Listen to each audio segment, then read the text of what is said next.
અમરેલી જિલ્લાના ધારી મુકામે જે 3/3/2024ના રોજ મીટિંગનું આયોજન થયું હતું। આ મીટિંગમાં અમરેલી જિલ્લાના 11 તાલુકા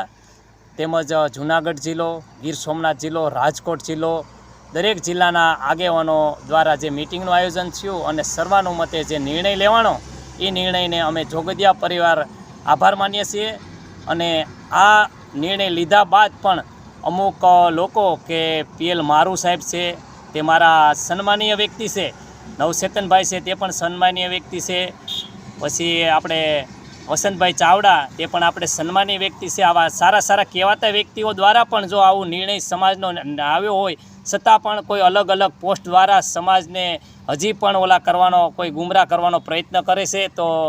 બે હાથ જોડીને એક જોગદિયા પરિવાર વતી તમને કહીએ છીએ કે હવે આ બંધ કરી દો। બીજા નંબરમાં કે જે નિર્ણય આવ્યો છે તો કોઈ એકનો નહોતો, આ દરેક જિલ્લાના કહેવાતા વ્યક્તિઓ કે જેણે રાવણભાઈ, રાજુભાઈ સોલંકી જેવા વ્યક્તિઓ કે રાવણભાઈ જેણે